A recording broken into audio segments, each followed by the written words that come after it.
ဒီဆန္ဒလေးထဲမှာတော့မျိုးရိုးလိုက်တဲ့အချင်းခရီးသွားနိုင်စွမ်းရှိတဲ့ကောင်လေးတယောက်ရဲ့ဆန္ဒဖြစ်ပါတယ်။သူဟာဒီဆွမ်းအားကိုအသုံးချပြီးအသိကိုပြန်သွားကဘယ်လိုအရာတွေလှုပ်ဆောင်ခဲ့တယ်လဲဆိုတာကိုဒီနေ့ဆန္ဒအပြည့်အစုံမှာကြည့်ကြရမှာပါ။ဆန္ဒအစမှာထင်းလို့ခေါ်တဲ့အသက်18နှစ်အရွယ်ကောင်လေးတယောက်ကိုတွေ့ရပါတယ်။သူကအင်္ဂလန်နိုင်ငံပင်လယ်ကမ်းခြေကအင်တရုံးမှာနေထိုင်တာပါ။သူ့မိသားစုမှာအားလုံးကပျော်ပျော်ရွှင်ရွှင်နေကြပါတယ်။အနားယူထားတဲ့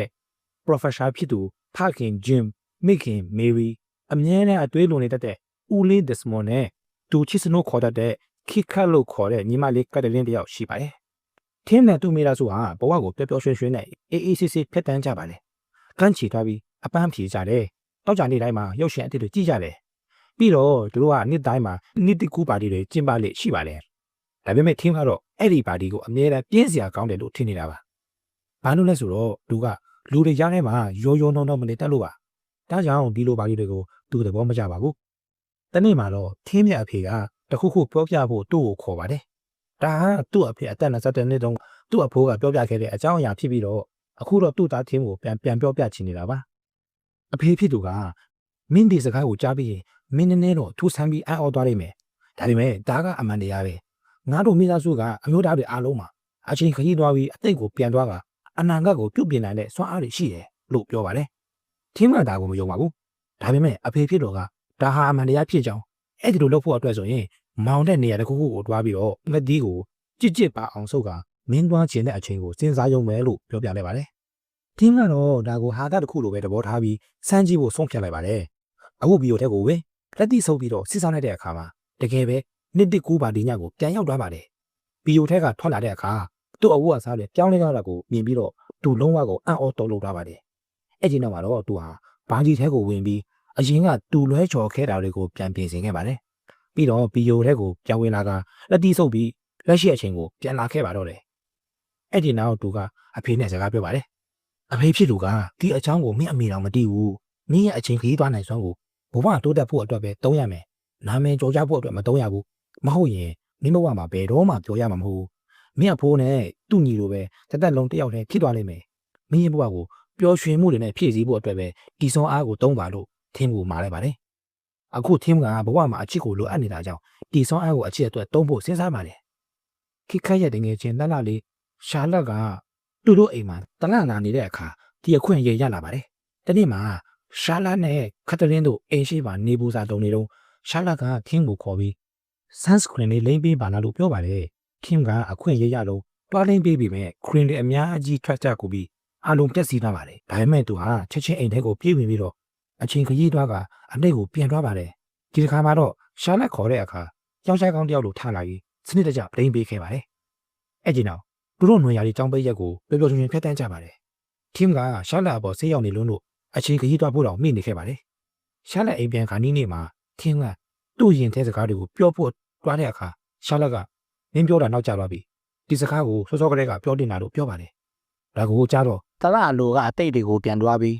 းရှာလက်ကိုချစ်တဲ့အကြောင်းပြောပါတယ်။အဲ့ဒီအခါမှာတော့ရှာလက်ကငါဒီအိမ်ကပြန်ခိုင်းပြီးနောက်ဆုံးညမှာပြန်ပြောပါလားလို့ဆိုပါတယ်။ဒီတော့မှထင်းကအချင်းခရီးသွားပြီးလူတစ်ယောက်ရဲ့စိတ်ကိုပြောင်းလဲလို့မရဘူးဆိုတာကိုနားလည်သွားပြီးသူ့ရဲ့ပထမဆုံးအချစ်ကိုမြင့်ပြစ်လိုက်ပါတယ်။ထင်းကရှေ့နေဖြစ်ချင်တာကြောင့်နောက်တစ်နေ့မှာလန်ဒန်ကိုတွားဖို့ပြင်ဆင်ပါတယ်။ဦးလေးဖြစ်သူကပတ်စံနဲ့ပေးပြီးချွေးသားသုံးဖို့မှာပါတယ်။လူတိုင်းကိုနှုတ်ဆက်ပြီးတော့သူဟာလန်ဒန်ကိုရောက်သွားပါတယ်။လန်ဒန်မှာသူဟာအဖေဖြစ်သူရဲ့တငယ်ချင်းဦးလေးဟယ်ရီရဲ့အိမ်မှာနေပါတယ်။ဟယ်ရီကပြတ်ဆက်ရေးစရာတယောက်ဖြစ်ပြီးတော့အမြဲတမ်းစိတ်တူနေတဲ့သူပါ။နောက်တစ်နေ့မှာထင်းကရှေ့နေတင်တက်ရင်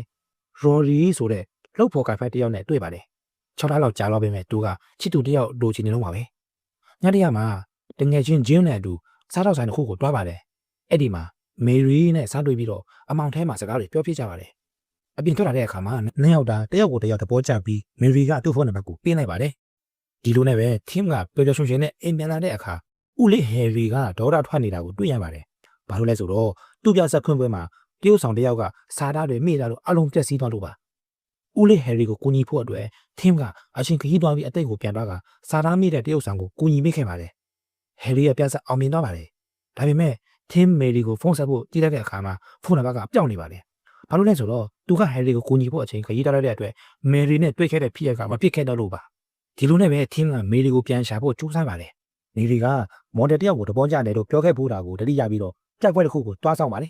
အဲ့ဒီမှာမယ်ရီနဲ့တွေ့ပြင်မဲ့မီဒီကသူ့ကိုမမမိတော့ပါဘူးမယ်ရီမှာရူဘတ်လို့ခေါ်တဲ့ရေးစားရှိနေပြီဆိုတာသိလိုက်ရပါတယ်ထင်းကတို့နှစ်ယောက်ဘယ်တော့ကစားတွေ့ခဲ့တယ်လဲဆိုတာကိုစုံစမ်းပြီးအဲ့ဒီပါတီကိုအချိန်ကြီးတွားပြီးပြန်သွားပါတယ်ရူဘတ်မရောက်ခင်ထင်းကအရင်ရောက်တော့အောင်တွားပြီးတော့မီဒီကိုအပြင်ခေါ်ထုတ်သွားပါတယ်အဲ့ဒီနောက်တို့နှစ်ယောက်ကအချိန်တော့အများကြီးအတူဖြတ်တန်းရင်ချစ်သူတွေဖြစ်သွားကြပါတယ်ထင်းကမယ်ရီနဲ့ပထမဆုံးအချိန်အတူအိတ်တဲ့အခါတူလောက်တာတဲ့အာမရဘူးလို့ထင်တာကြောင့်အချင်းခကြီးသွားပြီးနောက်တစ်ခါထပ်လုပ်ပါတယ်ဒီတစ်ခါမှာတော့မယ်ရီကအရင်သဘောကျတော့ပါတယ်နောက်ပိုင်းမှာသူတို့အတူတူနေထိုင်လာကြပါတယ်မယ်ရီရဲ့မိသားစုတွေနဲ့လည်းပြည့်စုံပြီးတော့ခင်းကိုတို့သဘောကျတော့ပါတယ်တနေ့မှာခင်းကရှာလက်နဲ့ပြန်တွေ့ပါတယ်ရှာလက်ကသူ့ကိုညှက်စာပိတ်ပြီးအိမ်ထဲကိုခေါ်ပေးမဲ့ခင်းကမဝင်ပဲပြန်လာခဲ့ပါတယ်အဲ့ဒီအချိန်မှာသူမယ်ရီကိုဘယ်လောက်ချစ်တယ်လဲဆိုတာကိုပိုတိသွားပြီးမယ်ရီကိုလက်ထပ်ဖို့တောင်းဆိုလာပါတော့တယ်လူလူတွေလက်ထပ်ကြပါတယ်မယ်ရီကိုပုံရှိလာပြီးဘိုးစီလို့ခေါ်တဲ့တမီးလေးမွေးလာပါတယ်ခင်းမှာဘဝမှာအရန်ပျော်နေလို့အချင်းခရီးသွားဖို့တောင်မလို့အပ်တော့ပါဘူးဒါပေမဲ့တမီးလေးရဲ့ပထမဆုံးမွေးနေ့မှာညီမလေးခတ်တဲ့တင်းကကားအက်ဆီဒန့်ဖြစ်ပါတယ်ထင်းကညီမလေးကိုကယ်ဖို့အတိတ်ကိုပြန်သွားပြီးကားကိုတူကိုယ်တိုင်မောင်းခဲ့ပါတယ်ဒါပေမဲ့အနာဂတ်ကိုပြန်ရောက်တဲ့အခါမှာတော့သူ့သမီးလေးနေရာမှာတားလေးတယောက်ဖြစ်နေတာကိုတွေ့လိုက်ရပါတယ်အဖေဖေတို့ကကလေးမွေးဖွားခြင်းဆိုတာကန်တရားနဲ့ဆိုင်တယ်မင်းကကလေးမွေးခင်အချိန်ကိုပြန်သွားပြီးတခုခုပြောင်းလဲလိုက်ရင်ကလေးကပြောင်းလဲသွားလိမ့်မယ်လို့ရှင်းပြပါတယ်ထင်းကသူ့သမီးလေးကိုပြန်လို့ချင်တာကြောင့်ညီမလေးရဲ့အက်ဆီဒန့်ကိုပြန်ဖြစ်ခွင့်ပေးလိုက်ရပြီးလက်ရှိဘဝမှာပဲညီမလေးကိုပြုတ်ပြင်ပေးခဲ့ပါတယ်နောက်ပိုင်းမှာတော့ထင်းရဲ့အဖေကကင်ဆာနဲ့ကွယ်လွန်သွားပါတယ်